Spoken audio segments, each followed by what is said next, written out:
días, Alegría. Buenos días, Flor. Buenos días, DJ Alex. Buenos días a los radioescuchas que nos sintonizan en las frecuencias de Telemetro Radio. Nos ven por Metcon Go y también por RPC Televisión, Canal 4 en señal de televisión abierta. Hoy es martes 13 de abril del año 2021. Decía un dicho de las abuelas que en martes ni te cases ni te embarques. Y si es martes 13, para los cabalosos.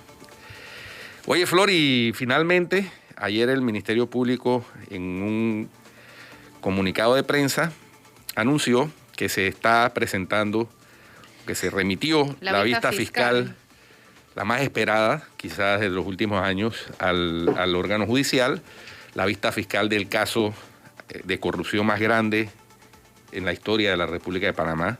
Que involucra 3 gobiernos. Así es, y el caso que Odebrecht. ojalá el judicial le dé la importancia y la celeridad que requiere el caso. Sí, y eso no es, empiecen a buscar errores de folio. No, pero esto es va histórico a ser, la cantidad de... Sí, 50 personas a las que se les pide el llamamiento a juicio. No era eso lo que te iba a decir.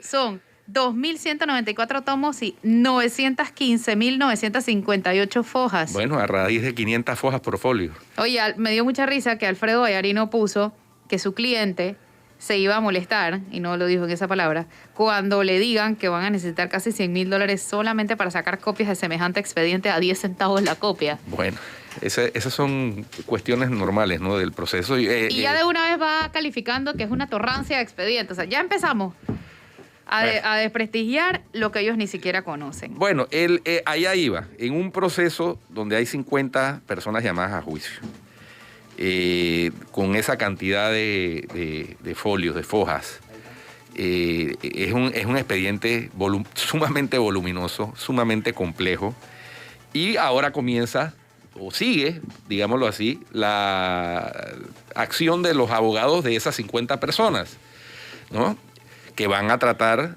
por todas las vías posibles y que el proceso y el sistema facilita, de abogar a favor de sus clientes. Ese es su deber como abogados. Lo que tiene que haber por parte del órgano judicial es detectar cuando los recursos que se presenten sean tratando de dilatar innecesariamente y rechazarlos prontamente cuando sea detectado así. De manera que haya una resolución lo más pronto posible de este expediente. Lo más pronto posible, para que la gente no se haga falsas expectativas, estamos hablando quizás de 2, 3 o más años. Quizás. ¿No? Quizás. Así es. Siendo positivo, Guido. Siendo muy positivo. Siendo positivo. Y yo no dejo de perder de vista, siendo realista, me salió en verso, Como todo, Guido. Guido el poeta. que mirémonos en el espejo de donde se originó todo esto, el caso Lava Jato en Brasil, que terminó después de que el expresidente Lula estuvo en prisión, terminó con la anulación del caso en la Corte Suprema de Justicia. Entonces, no descartemos nada de esto. Yo no digo que eso vaya a suceder en Panamá, yo confío en que la vista fiscal... Cuida la lengua, que según tú tienes boca de santo. No. Mi suegra dice que no hay palabra ociosa. Es peor. Pero hay que estar realísticamente preparado, con la expectativa. Preparado. Estamos ante el sistema judicial panameño, estamos vinculados y ahora llamados a juicio con mucho poder, no solo económico, sino político. Esa es una realidad. Y bueno, es una prueba de fuego, y una prueba de fuego ácida para el sistema judicial panameño. Esa es la realidad. Ojalá, ya porque dentro del proceso ya ha habido condenados. Sí. ¿No? Mira, por lo menos si con, se pudieran con acuerdo de pena, pero son condenados. Yo creo que hay un elemento importante, hay que conocer esos 11. Porque esos 11 de acuerdos de pena sí realmente son responsables. Sí, bueno, sí, por supuesto, es que no hay delator inocente. El delator es simplemente otro que cometió el delito, pero que no le da la gana de caer solo. Es que el colaborador eficaz con la justicia fue partícipe de la danza de los millones. Sí, claro. Ahora, hay que tomar en cuenta también los términos de prescripción del caso. Porque entre la vista fiscal y el llamamiento a juicio, si toma mucho tiempo, eso es algo también que va en contra del proceso y que puede tumbarlo, Guido. Y creo que es un elemento también a analizar. Yo sí quisiera Porque saber aquí el lo que nombre van a de llover los... son recursos. Aquí lo que va a llover es recursos y recursos. Sí, esa es una de las deficiencias que a mi juicio existen en el procedimiento penal panameño, que ya yo se los ha dicho, se las he mencionado, el hecho de que siga corriendo el término de la prescripción, a pesar de que ya hay una vista fiscal, ¿no? En materia de jurisdicción de cuentas, la prescripción se interrumpe con En el momento que se presenta la vista fiscal. Con la orden que da el Contralor de hacer la auditoría. Se interrumpe, porque es que la prescripción es para sancionar la inacción del acreedor. En el caso penal, la inacción del Estado. Si el Estado ya está funcionando, no tiene por qué estar corriendo el término de la prescripción. Si ya está funcionando el sistema penal en la fase de investigación, etcétera, del Ministerio Público. Pero no lo es. Pero esa deficiencia pues favorece la impunidad al fin de cuentas. Y eso es por eso en la plataforma Ágora del Pacto del Bicentenario yo metí esa propuesta dentro de las propuestas de... Oye, ¿en qué quedará ese pacto del Bicentenario? De Estado justo. Porque él metió propuesta y tú y yo no metimos protesta. No, Apláudelo. un aplauso. No, es que las oportunidades hay que aprovecharlas, señores. Uy, pues está bien, pues. Eso. Ya, te tiramos un aplauso, deja de tirarnos a Peña para atrás. No. Yo no sé dónde va a quedar ese pacto del Bicentenario. Eso es otra historia. ¿Después del seguro o antes del seguro? Yo no sé, ya ni siquiera sé por dónde van, mira. No, yo le tengo menos esperanza al del seguro. Mira, yo le tengo menos esperanza ni al del seguro, no, al del Bicentenario. Es que, tú sabes, terminaron enredando las cosas y al final hay tantas propuestas en el Pacto del Bicentenario que creo que no se va a realizar ninguna. Y lo del seguro me preocupa, porque imagínate lo que pasó ayer en el caso del seguro. Oye, sí. Ayer iba a cerrarse y decidieron ya era la metodología.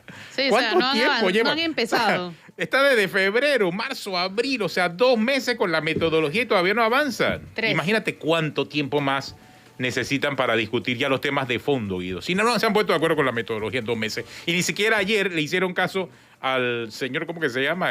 Joaquín García Vilar. Exactamente, ese señor, el mediador.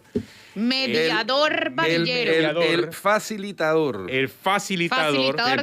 Parece que no la tiene Varillero fácil. va a ser su apellido hasta que no responda por lo que dice. Parece que Y no la tiene contestado, fácil. por cierto. Claro que no. No la tiene fácil y no la tiene fácil porque está deslegitimado para actuar en ese Si en tú ese caso. estás deslegitimado, no aceptas el cargo. Sí, de acuerdo, no llegas pero- a... Oye, con no, un poco de dignidad, ¿no? Hay gente Exacto, hay oye. gente que le apuesta a la falta de memoria colectiva. Si la memoria es es que frágil, estoy totalmente de acuerdo. la memoria colectiva suele ser más frágil, pero resulta ser que hay quienes nos encargamos de recordarle a la gente, porque hay quienes apuestan también a la reingeniería con base en la falta de memoria colectiva y de que pueden hacer una transformación y todo, y eso es un propósito la mayoría de las veces loable. De eso se trata la resocialización, entre otras cosas, de las personas que cometen errores y errores que llegan a ser hasta delitos. Pero eso no significa que se borra el pasado, ¿no? Sí. Oye, hablando de errores Oye, antes que de- no se vuelven a hacer delito, yo voy a cambiar radicalmente Pero de tema. antes que cambies el tema, Esos porque es que, giros. si antes que deje el giro, porque después nos perdemos del asunto, con relación al caso Odebrecht, en la vista fiscal se habla de la recuperación de 49 millones, pero en una información que está en la propia web del Ministerio Público, se habla de que en el caso de Odebrecht se había recuperado 424 millones. Y es lo que habían anunciado en el gobierno pasado también en la exacto. conferencia de prensa de Kenia Entonces, Porcel. hay una gran diferencia de más de 300 y pico de millones entre 424 millones y lo que dice la vista fiscal, que fueron 49 millones. Y lo que más me sorprende es que todavía en la página web del Ministerio Público está la cifra de 997.137 millones con 47 centavos. Hay o sea, que, centavos. sí, hay que hacer un desgranamiento. Pero es que si ayer se presentó la vista fiscal, por lo menos actualicen la página, porque Sí. hasta la cifra pensé que yo la había visto mal, pero cuando No. entro a la página veo que es esa cifra. Acuérdate que cuando hablamos de ese tema hace unos meses, concluimos que en la cifra de 400 y pico millones están incluidos los 220 millones de multa, ¿no? Pero en cambio, lo pensé, pero en la que- vista fiscal, en el comunicado de la vista fiscal, Está bien, Guido, solamente están los 37. Si pones 220 más 49, todavía me sigue sobrando un montón de plata. Sí, ahí debe haber dineros de esos que están congelados en Suiza, Andorra. Bueno, y no se puede etcétera. hablar de los 220 recuperados porque todavía no ha pagado. Se habla del 10%. Han pagado, mira, han Sí. pagado, Hasta la guachera. han pagado 37, que ahí están en el comunicado del Ministerio Público, que yo no entiendo por qué antes no se había hablado Sí. con claridad sobre eso. 37. Pero además el juez, en el caso de la famosa solicitud de compensación que pidió Odebrecht, el juez le ordenó al MEF retenerle de los pagos los 37 que faltan. Es decir, que si sumas la retención más los 37 ya son 74. ¿Verdad? De la multa. Eso es Bueno, parte del paquete de los 220 millones de multa. minutos para sumar más cosas a ver si llega a los 400. No. Es No que llega, no yo llega, estoy no llega. tratando de explicarles que en los Pero- 400 y pico millones incluyeron los 220 Pero ojo, millones de multa. Ojo, que eso no- y de verdad hay que ser muy justo en esto. Esos 49 millones recuperados, tendría que aclarar la cifra del Ministerio Público, pero lo que me suena es que quizás es una de las cifras más altas de dinero recuperado en un caso de corrupción en Panamá. Sin duda. Sin duda, Sin duda. sin duda. Y eso creo que es un elemento, independientemente si era 424 millones recuperados, lo que sea, Incluso pero los lo que dice la 49. lo que dice la vista fiscal es una cifra altísima Sí, sin recuperada. duda, sin duda. Pero la Que misma. es el 50% de los 100 millones, Sí, ojo. pero así es. El Ahí 50% iba. de los 100 millones. Todavía falta la otra mitad. Exacto. Porque la misma vista dice que son 100 millones. La multa es aparte. La multa fueron. Acuérdense que la multa, según anunció el Ministerio Público en su momento, se estableció con base en el doble de lo que había confesado Odebrecht ante el fiscal del Distrito Este de Nueva York, que eran cerca de 60 millones, 59 punto algo. Ajá. El doble, que eran 120, y 100 por usar el sistema financiero Ahora, panameño ¿esos para la 49 fechoría. millones recuperados serán producto de esos acuerdos de pena? ¿De esos 11 acuerdos de pena? Puede haber parte del dinero ahí, efectivamente, y bienes. Acuérdate que también tiene bienes. Dice el comunicado que Sí. hay bienes, es decir, apartamentos, casas, qué sé yo. De manera que eso debe ser parte de todo ese paquete. Habrá que ver cuando salga a la luz pública ya la lista y todo, porque eso va a salir, ¿no? Eso una vez se abre el proceso a juicio, esperemos. Pero sea- espérate. Aquí estoy aclarando algo. De los 49 millones, es que lo que me dijiste de la cantidad de plata que ha depositado Odebrecht, de los 49, 38 son de lo que ha pagado La Odebrecht. multa, sí, correcto. O sea que no llegamos a 70 No, ni y Guido. No llegamos todavía, yo estamos lejos, Yo no estamos he lejos, dicho estamos que. lejos. No, yo no he dicho. Pero con todo y eso es alta. Espérate, los 70 es. Perdón. va a ofender, No se va a me- ofender. Se está grabando. No. Oigan a No, mi tío. o no me expliqué bien o no me pusieron atención. Ay, Dios mío, no te El explicaste bien, la juez, culpa es tuya, el solo tuya. el juez penal, atendiendo lo que le dijo el Tribunal Superior de Apelaciones, el juez penal dictaminó, en el caso que el juez había mandado dizque a la jurisdicción civil, le dictaminó el juez y le dio la orden al MEF de que le retuviera de los pagos que le debe a Odebrecht, de los 120 37 millones de dólares, le retuviera 37. Esos 37 más los 37 que ya pagó Odebrecht son 74. Bueno, ya, no prestaste Ya, atención a no prestaron Sí, no atención. prestamos atención. Guido, listo. Ya, Cambia de tema, pues. porque- y Cambia de ahora tú tema. crees que ya después de 24 minutos, Cambia de que me tema. dio 63 minutos, ¿usted cree que yo me acuerdo? ¿Verdad Ya que se me te olvidó acuerdo? cuál El es giro. que No, cambia. yo me Ey, Por favor. la descarrilamos Atenógenes. El giro que iba a Oye, tomar es que, a ver, yo no me acuerdo por qué te iba a cambiar de tema, pero me acuerdo a lo que iba a cambiar Pero de iba a ser tema. radical el cambio. Y es el seguro social, Ah, sí. Porque tú bueno. dijiste, ya me acordé, ¿eh? Errores que a veces son delitos. Como la violación de la niña del hospital de Chiriquí, que el Seguro Social calificó de incidente No. y que esta es la hora que no han dicho nada sobre el tema. Ese es el del enfermero que, Ujú. aprovechando que la Niña estaba con joven COVID.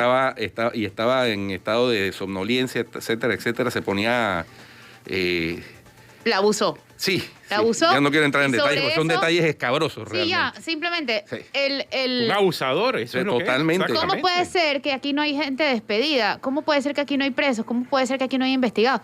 Simplemente anunciaron una investigación como anuncian todo y ahí quedó. Y este es un tema muy delicado. El Seguro Social también debe otras explicaciones. La licitación de 168 millones todavía no la han explicado. Y más allá no han explicado el tema del hospital COVID. Entonces son demasiadas explicaciones que tiene el seguro pendientes y que simplemente apuestan al olvido colectivo y les va hiper bien. Y bueno, y con el tema de FCC también hay muchos También interrogantes. el acuerdo que están haciendo, Están haciendo a un espaldas acuerdo. de la ciudadanía, a puertas cerradas, con una empresa que está confesando coimas en España pagadas aquí, que aquí no quería confesarlas y que además tenemos un arbitraje internacional andando. Esas son cosas que yo realmente no entiendo. y están apostando a la memoria colectiva como lo hacen todos. Miren ustedes, ayer estaban diciendo las autoridades de salud. No, me están escribiendo que tiene 47, tiene 6 meses de prisión preventiva el camillero allá en Chiriquí. Pues me alegro. Sí, tiene 6 meses de prisión preventiva. ¿Y por qué prisión Ya preventiva? el juez de garantía ordenó. ¿En la casa? No me especifican, aquí voy a preguntar para ver. Bueno, porque es que está la investigación corriendo. ¿Cómo o sea, puede los 6 ser? meses son los Puede ser 6 en la meses que cárcel, dura la exactamente. investigación. Ok, a mí me gustaría saber dónde están las Ya se le explicaciones. formularon cargos y... El director del Seguro Social está ha aprendido, debido- está Flor, aprendido. Flor, pero es aprendido, que, aprendido, sí, está Flor, pero es que aprendido. esa justicia que tú quieres de Flash, eso nada más es en No Corea es del Norte, flash. en Yo Cuba no y en quiero China. que haya justicia flash, yo Sí. quiero que haya comunicación flash. Bueno, ese es otro tema. Ese es el tema que yo digo, bueno, pues. Ese es otro tema, pero ya está el camillero, está detenido. Me alegro, pues me alegro. Es lo mínimo que se le debe. Y creo recordar que leí que fue legalizada la Sí, detención. la prisión está legalizada, así que está detenido. Es decir, ¿Dónde le están las formularon explicaciones cargos. entonces de lo del hospital COVID? ¿Dónde están las explicaciones de 168 millones? ¿Y dónde estuvo el director Enrique Lau cuando salió este escándalo? Ni una sola palabra ha dicho de todo el tema. Qué pena, pero no me parece que esté bien. Y no es que estoy esperando justicia ya, es que estoy esperando que comuniquen en qué paso está la justicia. Oiga, cambiando, No, pero- ahora sí cambiando radicalmente de tema. Pero sin salir del tema, Guido, lo que está exteriorizando Flor es lo que realmente piensa la gente allá afuera. Sí, la gente sí. piensa que aquí a nadie se le hace justicia al tipo que lo agarran robando una gallina o robando una iguana o actuando de manera flagrante. Y ahí sí la justicia actúa muy pronto y rápido porque se trata evidentemente de una persona que no tiene los recursos. Pero cuando tiene los recursos, pues la justicia toma más tiempo. Es obvio, y son tiempos de la justicia que realmente en Panamá parece que chocan con la impunidad. Sí, porque... Chocan con la impunidad. Sí, O sea, mientras más plata tienes, más difícil es que te alcance la justicia. Y es que... Entonces, si recibes de Odebrecht cientos de millones de dólares, evidentemente no te va a pasar nada. Y en el si neteo, al final, Devuelves un poquito Devuelve y un canta, poquito. dice, yo no fui fuetete y me voy para mi casa. Yo me quedo con mi pero plata. bueno, Sí. por eso es que este caso es emblemático, no solamente en Panamá, sino en todos los países donde se ha desatado esa litis penal, porque pone a prueba los sistemas de justicia. Y pone a prueba, fíjense en Perú le ha costado el puesto a presidentes de la República, ¿no? Perú, que ahora, tal como vaticiné ayer, y ahí sí me preocupa lo que dijo Flora al inicio del programa, va a tener que elegir entre Pedro Castillo y Keiko Fujimori en segunda vuelta. ¿Qué dije yo al inicio del programa? Todo indica que la próxima presidenta de Perú, ya le pueden ir poniendo la banda presidencial, Keikito. va a ser Keiko Fujimori.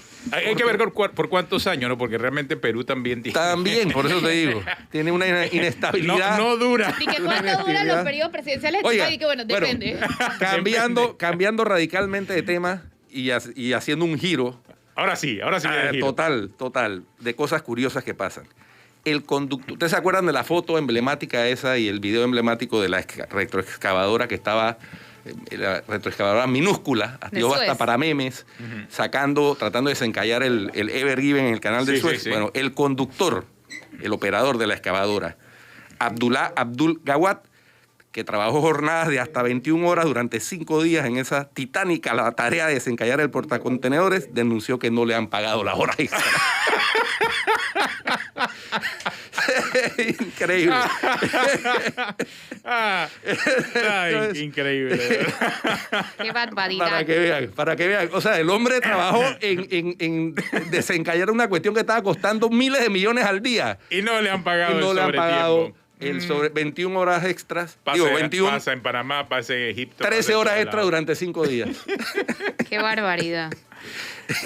Curiosidades del mundo. Hay una pausa, ya regresamos aquí en Cuarto Poder. Clases semipresenciales, vamos a hablar sobre el tema nuevamente, porque nadie da respuesta todavía, no hay señales de vida de la clase semipresencial. Ayer el presidente dijo como que ya sabía, eso suena como el diálogo del seguro, ya creamos el procedimiento. Ya está reglamentado. Ya dijo. está reglamentado. ¿Y cuándo arranca? Bueno, Una pero pausa. ya se anunció que arranca, así que vamos a ver qué piensan los docentes al respecto, pues. Ya estamos de regreso con más y ya tenemos a nuestro invitado del día de hoy. Es el dirigente docente Diógenes Sánchez. Bienvenido, profesor. Saludos cordiales. Gracias por la oportunidad. Oiga, profesor, usted estuvo casi que en que como si fuera en redes sociales diríamos que fue trending topic el fin de semana pasado por el knockout. Fue tendencia. Tendencia. Por el knockout que le hizo la compañera y amiga Flor Mirachi. Pero sobre todo porque sus respuestas provocaron reacción incluso de personalidades médicas que decían que ellos desde el primer día habían estado expuestos al virus sin vacunación, cumpliendo su deber. ¿Qué reacción le merece esa reacción de los médicos? Bueno, ante todo, gracias por la oportunidad que se me brinda para participar en este bloque. Miren, creo que es normal que hayan posiciones con respecto al tema de manera diferente. Es decir, esa diversidad de opiniones es la que en alguna medida permite que haya un sistema democrático como el nuestro. Sin embargo, lo que me parece realmente de mal gusto es que algunos médicos, no sé si es que sienten que tienen un estatus superior o de supremacía profesional con respecto a los demás trabajadores y creen que tienen una patente de corso para señalar y llamarme inclusive mediocre. Yo quisiera por lo menos contestarle a estos médicos que me han llamado mediocre, que investiguen por lo menos un poco mi vida académica para que puedan tener elementos de juicio y hacer un señalamiento de ese tipo. Lo que sí quiero decirles es que nosotros estamos profundamente preocupados por la situación que vive el país, ya que según las estadísticas del propio Ministerio de Salud, alrededor de 32.483 estudiantes han sido contagiados con el coronavirus. ¿Qué porcentaje es eso, profesor? 23.289 son menores de 15 años, lo que significa de que realmente el coronavirus sí ha tenido un impacto en la vida de estos muchachos y nosotros estamos profundamente preocupados por la salud. Se ha querido dar a entender como que es un problema de los docentes. No, aquí estamos tratando de preservar el valor más sagrado que es la vida de nuestros estudiantes y que son los más expuestos, ya que todos los menores de 16 años no van a ser vacunados, lo que implica de que estos estudiantes se convierten en posibles focos de contagio en los centros escolares. Y eso es lo que nosotros estamos defendiendo, la vida de nuestros estudiantes y no una posición mezquina, como han querido dar a entender, que tenemos los docentes que no queremos es laborar. Okay, Por el contrario, queremos volver a clase, pero cuando existan las condiciones de salud que así lo permitan. De verdad queremos volver, profesor, pero salvaguardando la vida de nuestros estudiantes. El problema, profesor, es que las condiciones que ustedes están poniendo son bastante difíciles de alcanzar. Por ejemplo, alegan que los están vacunando, pero no a todos. Sí, tampoco han vacunado a todos los médicos. Todavía hay médicos de las clínicas muy pequeñas que no han sido vacunados todavía. Tampoco han vacunado a todas las enfermeras del país, ni siquiera a todo el personal de los hospitales. Entonces, alcanzar la vacunación en primera y segunda dosis de todos los administrativos, docentes y directivos incluso de las escuelas puede tomar muchísimo tiempo. Y estamos en el número 71 de 78 en mediocridad en la prueba PISA. Entonces, los niños siguen perdiendo oportunidades de vacunación, de alimentación, porque muchos niños solamente comen en la escuela, de diagnósticos de todo tipo. Entonces, no solamente lo académico que se está perdiendo, y como le digo, las condiciones que ustedes ponen son para no volver más nunca. Sí, mire, creo que hay que tomar una serie de medidas integrales. Nosotros no solamente estamos hablando de la vacunación de los docentes, sino que la manera intempestiva como la ministra de Educación quiso aperturar los centros escolares este lunes, nos parecía que realmente ponía en peligro y ponía en riesgo la vida y la salud de nuestros estudiantes. Creo que es una reacción de defensa en salir a defender a nuestros estudiantes, que son los que no están vacunados, que estamos hablando que hay 32.000 estudiantes menores de edad que se contagiaron el año pasado y que los convierte en focos potenciales de contagio en los centros escolares. Pero eran Estamos 19 hablando escuelas. de que todavía no hay medidas que se han tomado. Por ejemplo, los desembolsos de los recursos de las escuelas. Hay denuncias de directores que han señalado que todavía los centros escolares no le han depositado los fondos del FES. Sí, Entonces, es que cada ¿cómo uno podemos tiene que... mantener las medidas de bioseguridad de comprar insumos, comprar cloro, comprar alcohol? Cloro no se necesita, profesor. Para poder salvaguardar la seguridad de nuestros Solo se estudiantes. necesita agua y jabón, profesor. Los insumos no son gran cosa lo que se necesita. Pero usted me dice que como iba a abrir estaba mal. Eran un plan piloto de 19 escuelas con sus medidas de bioseguridad. El retorno era gradual y voluntario. incluso para los profesores, lo que me parecía realmente absurdo, ¿no? Porque entonces, ¿para qué me sirve que vayan 26 niños a un salón donde no haya un profesor? O sea, van a ir a parquear ahí. Entonces, eso por un lado. Entonces, te dice que no estaban bien organizados, pero eran 19, como le digo. Entonces, no estoy entendiendo muy bien lo que dice. Flor, precisamente Telemetro hizo un reportaje del colegio Daniel Octavio Crespo en Bugaba. Y la directora manifestaba que se estaba enterando esa semana que el colegio iba a hacer el plan piloto para iniciar el 12 de abril. Estamos hablando de que ese colegio ni siquiera tiene agua permanente. La mayoría de los centros escolares de este país, alrededor del 80%, según la última estadística que mostró el propio Ministerio de Educación, no tienen agua potable. Entonces, mal podríamos, si lo mínimo que le pide a un centro escolar para que inicie el año escolar es agua potable para que los muchachos se laven las manos, y no hay eso. Nosotros sabemos la cantidad de problemas que tiene el IDAM. Y no hay ni siquiera agua en esos centros escolares que, insisto, no tienen las condiciones, esos 19 colegios. Los profesores y la comunidad educativa se enteró ese mismo día de que habían sido seleccionados un listado para empezar el 12 de abril. Y nunca se consultó ni siquiera a los padres de familia, no se consultó a los docentes, que es muy importante. Mire, un dato que no se ha querido decir. La ministra de Educación se reunió con 36 asociaciones de padres de familia.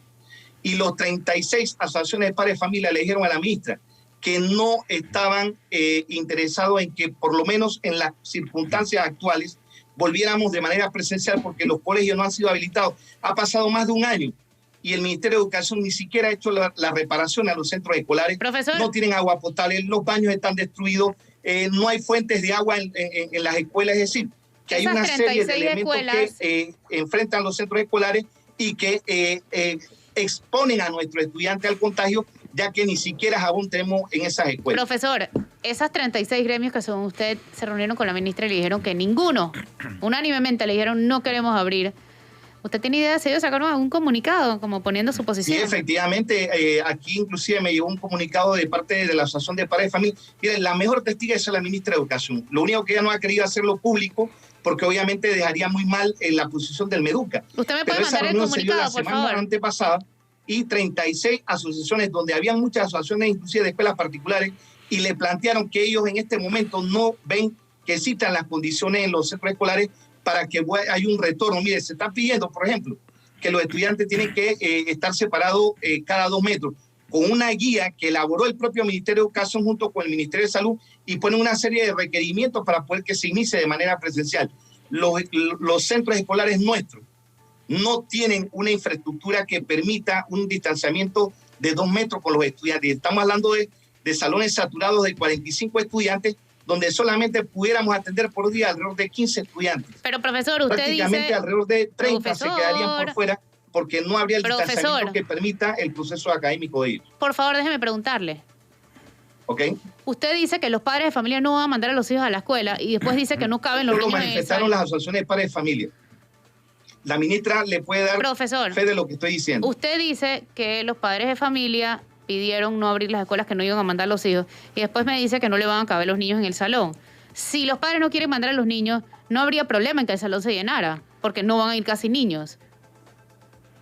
Aparte de que, profesor, aparte de que el plan piloto, puedo concordar en que no estuvo suficientemente bien informado y coordinado. Eso es una cosa. Okay. Pero ese plan piloto incluye, según se nos ha comunicado, una educación de carácter mixto, si se quiere, porque no el término semipresencial, como bien nos anotó Atenógenes, no está correctamente utilizado. Es decir, un grupo va al colegio y es atendido en el colegio, y el otro grupo ve la clase por mecanismos virtuales. Y al día siguiente pasa lo contrario. El que estuvo un día en el colegio se queda en su casa viendo, entonces no va a haber tal saturación. Si la cosa se organiza bien, a eso me refería, no va a haber tal saturación, aparte de que es voluntario. Pero además, las condiciones que han puesto los gremios docentes y que han sido publicadas en los medios de comunicación son condiciones que favorecen es que el retorno a los colegios va a ser, quién sabe, en el año 2023, porque han exigido que todos los colegios tengan agua.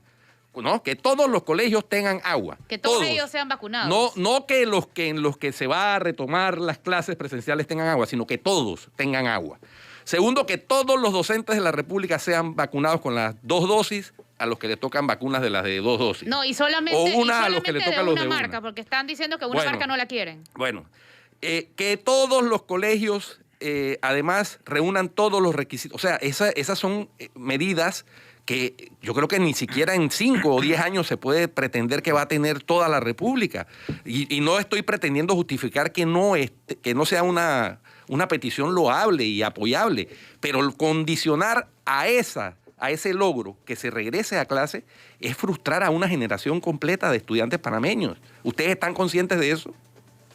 Sí, claro, gracias, licenciado. Mire, dos cositas con respecto a lo que usted plantea. Definitivamente, nosotros comprendemos la ansiedad que hay por parte de muchos estudiantes, y no solamente la ansiedad, sino el estrés que provoca el confinamiento en las casas. Igualmente eso nos ocurre a los docentes. Yo, en lo personal, me gustaría volver a mi salón de clase, pero soy consciente de que hay datos que de repente son terribles para la realidad panameña. Mire, la Universidad Johns Hopkins plantea de que Panamá ocupa la posición número 50 con mayor casos de mortalidad por el coronavirus.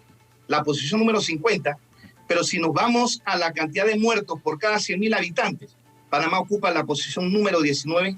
141 personas en promedio han muerto en Panamá por cada 100.000 habitantes. Es decir, Panamá es uno de los países con el mayor índice de contagios. Panamá es uno de los países que presenta la mayor cantidad de mortalidad por el coronavirus. Y Panamá fue uno de los últimos países en iniciar el proceso de vacunación.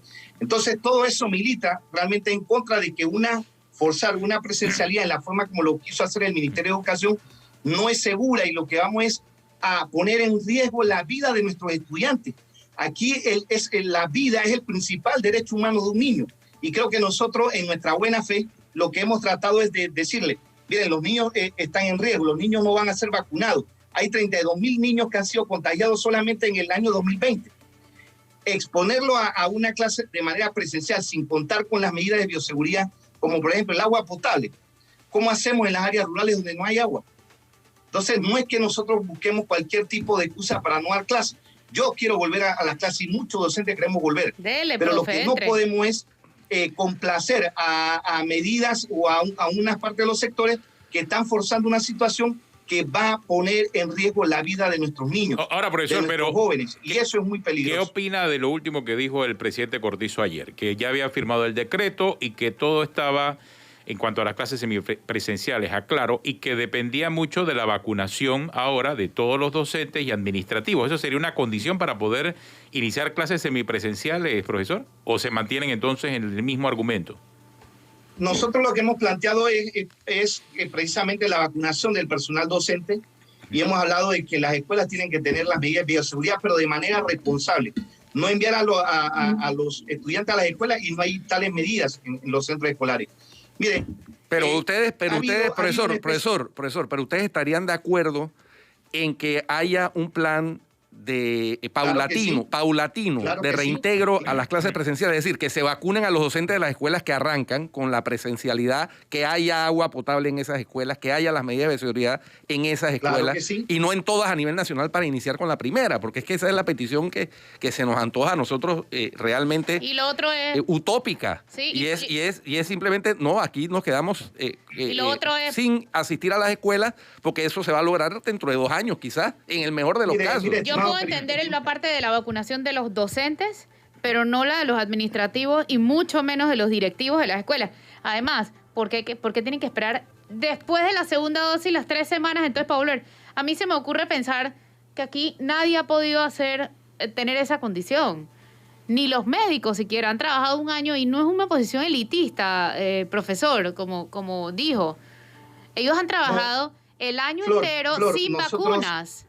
Flor, nosotros todo nuestro aprecio y nuestra admiración al personal médico y al personal de salud, que sabemos que están exponiendo su vida, y a ellos nosotros le hemos presentado nuestro respeto. Sin embargo, lo que nosotros hemos planteado es que nosotros estábamos en una fase 4, y de repente de la noche a la mañana, sin saber nada, nos bajan a la fase 2B. Y ese no fue una presión que decimos, como se ha querido hacer ver, de que los gremios presionamos para que nos pusieran en la fase 2. Nosotros nunca exigimos eso. Nosotros estamos totalmente de acuerdo que los pacientes con enfermedades crónicas tienen que vacunarse primero que el personal ¿Y docente. quién fue el buen samaritano Pero que los bajó? Eso fue del Ministerio de Salud del MINSA, tomó esa decisión. Bueno, Nosotros seríamos incapaces. Pero de sí. decir Pero que ustedes, nosotros como tenemos yo que le dije en el vacunarnos primero knockout, que los enfermos crónicos. Como yo le dije en el knockout, ustedes serían incapaces de pedirlo, pero cuando se los dieron no dijeron nada, y si no les parecía correcto, ¿por qué no dijeron nada? Porque precisamente, Flor, tú me estás dando la razón, porque hay sectores poderosos en este país que están impulsando las clases presenciales, y esto obligó a que el gobierno se diera esas presiones y nos bajaran a la fase 2. Y estos son poderes que tienen una gran influencia en el poder público. ¿Quiénes son? Profesor, Sí, pero profesor, hay sectores... La Cámara de Comercio ha dado, creo que el Profesor, anterior... pero eso suena a teoría de conspiración. Profesor, hay un... que había que volver a la clase presencial. Profesor, pero eso suena a teoría de conspiración. Hay un sector muy importante. Disculpa, Guido. Eso suena a teoría de conspiración y están repitiéndolo constantemente y no necesariamente eso se ajusta a la realidad. Usted dice que hay una gran conspiración nacional de gente que quiere regresar a la escuela, pero nunca le han preguntado a los estudiantes si quieren regresar a la escuela. Ahí va. Ese es el sector más importante que, según una encuesta que circula por ahí, el 77% de los estudiantes quieren regresar a sus escuelas. Y ese es el que menos se considera. Entonces... No.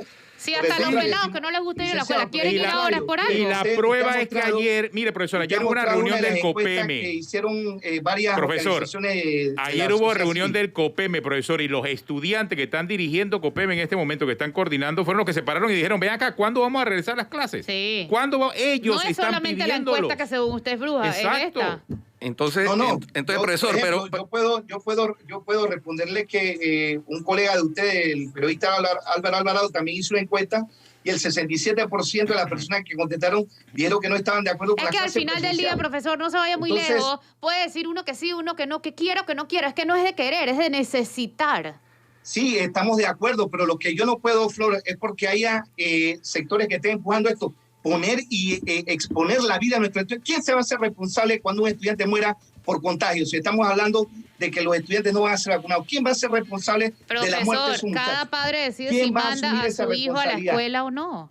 Cada profesor, cada padre, la responsabilidad de la muerte de esos estudiantes que se contagian en los centros escolares? ¿Quién asume esa responsabilidad? Profesor, pero entonces, volviendo a la pregunta que le formulé anteriormente, ¿ustedes estarían de acuerdo con un plan piloto Claro que sí, paulatino, sin exigencia de que Insisto. todos los docentes estén vacunados del país, todas las escuelas del país tengan agua, ¿estarían de acuerdo con Ese eso? debe ser En un una plan condición sine paulatino. qua non. Eso debe ser una condición sine qua non. Sí, Imagínese pero en las que se... imagínese que un docente vaya al centro escolar y no esté vacunado. En las que Y se contagia a los retome, estudiantes. en las que se retomen las clases presenciales, profesor. Que en las escuelas en que se retomen las clases presenciales estén todos vacunados, que tengan agua. Claro, pero no en las si que nosotros no. hemos dicho. No en las que no. Es que la exigencia es que Nosotros sea en hemos dicho, todas. hemos hablado de la gradualidad progresiva del retorno a clase, donde los colegios, como usted muy bien lo plantea, donde hay las condiciones, podemos ir iniciándose, pero con esa garantía de que el riesgo pueda ser lo mínimo. El problema es que se escogieron 19 colegios, que insisto, los colegios se enteraron en esa semana que ellos eran escuelas seguras, y cuando usted veía las tomas, por ejemplo, que yo veía de Telemetro, en esa escuela, el colegio está en plena destrucción. Entonces, eso no es responsable. Ni siquiera la comunidad educativa sabía que ellos habían sido considerados como escuelas seguras. Y esas son las cosas que nosotros le estamos señalando al Ministerio de Educación. Aquí estamos hablando de la vida de nuestros niños, la vida de nuestros jóvenes. Y los docentes tenemos el deber moral de garantizar que cuando regresemos a la clase, nuestros niños no se contagien y vayan a morir por irresponsabilidades de la administración pública. Bueno, Entonces, en ese sentido, profesor, recuérdese que usted tiene una clase que empieza a las 8:45. Si hay los recursos, miren, los fondos del FESI todavía no se depositan en los centros escolares. ¿Cuándo pretenden depositar los fondos para que puedan comprar los insumos y hacer la limpieza en las escuelas? Profesor, tiene una clase que empieza a las 8:45. Gracias por acompañarnos. Es correcto, gracias. Vuele. Primero, gracias, Flor, por la oportunidad de poder desarrollar algunas ideas y gracias a todos ustedes por la oportunidad. Bueno, Chao, muchas gracias. cuídese.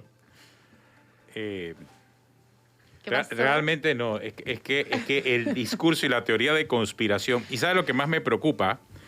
Y sin demeritar la capacidad profesional del profesor, es que se repite la misma historia y la repite todos los días, y repiten la teoría de la conspiración, No, y y el da vuelta a la teoría de discurso conspiración, elitista, el discurso ¿cómo? elitista.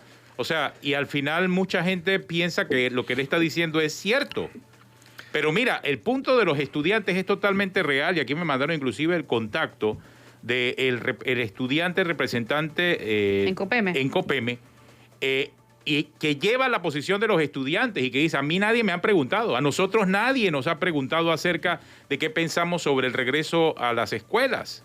Claro, obviamente la responsabilidad de ese estudiante que es menor de edad recae sobre el padre de familia, pero ellos tienen también una posición en este tema. Y es atendible. Y es atendible, si bien la responsabilidad es de los padres de familia y acudientes, es atendible escuchar la posición de los estudiantes. Vamos a un cambio. Ahora, no, todavía. sí, ayer un experto en liderazgo Atenógenes, reconocido, nos dictaba en la maestría a Flor y a mí un tema sobre liderazgo del servidor público. Y entre las cuestiones que planteaba, él es argentino y decía, en Argentina los educadores rechazan evaluaciones de desempeño. Y eso ha ocasionado que la educación en Argentina se estanque, saque un producto que no es un producto que logre colocarse en el mercado laboral. Básicamente ese es lo que... Él usó otro término que no voy a repetir, ¿no? Dale. Dale tú. ¿No? Bueno, no lo voy a repetir, pero porque era en la clase, en privado. Pero esa es la situación en casi todos los países de Latinoamérica, con contadas excepciones que marcan la diferencia.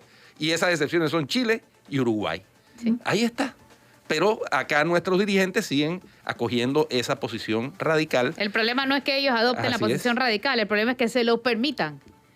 Ellos están llegando hasta donde se los permiten y les han permitido demasiado. Les han permitido. Lo que pasa es que son un factor político. Los gobiernos han... Y la prueba del factor político la vimos la semana pasada.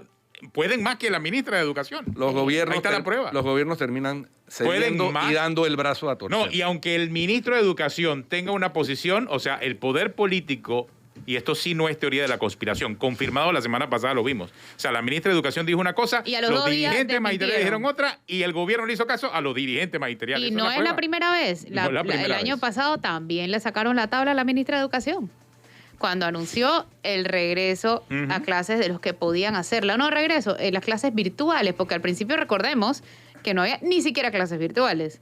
Cuando ella dijo, el que pueda que lo haga, se alzó y ardió Troya aquí. Ya. Y después el presidente al día siguiente, me acuerdo, salió y dijo, no, es otra cosa. Entonces, a mí se me olvidó preguntarle al profesor Diógenes, porque otra de las cosas que me llamó la atención del knockout fue aquello de que, bueno, nos hicieron capacitarnos para las clases virtuales y ahora nos quieren quitar las clases virtuales. Por eso yo le dije, oye, surrealista realmente el argumento. Toca adaptarse, parte de la vida es adaptarse. Si un profesor no se puede adaptar, ¿qué esperas de los alumnos? ¿No? Ay, qué esperanza. Una pausa. Venimos. Ya estamos de regreso con más. Y acabo de ver una noticia que realmente me parece vergonzosa. Señores del siglo, son unos irresponsables de marca mayor. Acaban de publicar una noticia que dice esto. Niña de 14 años se ahorcó en la Negrita de Capira. Dicen que los habitantes de Panamá Oeste se preguntan qué está ocurriendo en este sector del país, pues en menos de 2 semanas 2 menores se han quitado la vida. Primero me gustaría saber qué habitantes son los que se están preguntando eso. ¿Con cuántas personas habló el periodista para publicar eso? Segundo, habla del caso de la semana pasada del niño de 8 años que cometió suicidio. Y dice así: la semana pasada en Arraiján, un niño de 8 años también decidió acabar con su existencia ahorcándose en el baño de su casa. Primero estás detallando el método y estás diciendo detalles de la muerte, cosa que afecta a la salud de los familiares y que además pone en riesgo a las demás personas. Segundo, dice, todo se desató porque sus padres lo habían regañado por estar demasiado tiempo jugando en el celular. Al peladito no le gustó el regaño y se mató. ¿Qué pasa? ¿Qué pasa? ¿Cómo que al peladito no le gustó el regaño y se mató? Yo creo que... fuera de orden. Yo creo que, Flor, y lo conversamos el otro día fuera del aire, yo creo que ese es un caso que uno, si trata de hacer la reconstrucción de los hechos en su cabeza, a uno no le cabe en la cabeza la posibilidad real de que un niño de 8 años haga lo que ese niño se dice que hizo.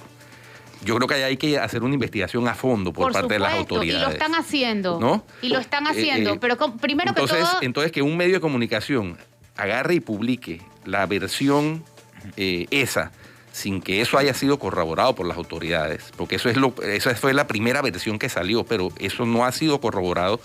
Y cualquier persona que haga o que trata de hacer una reconstrucción de los hechos va a llegar a la misma conclusión que llegamos todos, que es bien difícil que un niño de 8 años agarre una correa, se cuelgue de una correa de un tubo de baño en la cortina del baño. O sea, eso es bien difícil, ese escenario. Bueno, pero ¿no? digamos, mira, sí es posible, Sí, pero es muy difícil. pero es muy difícil. Pero eso lo están investigando las autoridades. Lo otro que es un absurdo seguir repitiendo es que fue por un regaño porque estaba jugando demasiado tiempo en el celular. ¿Quién les dijo eso? ¿La mamá, el papá, la hermana?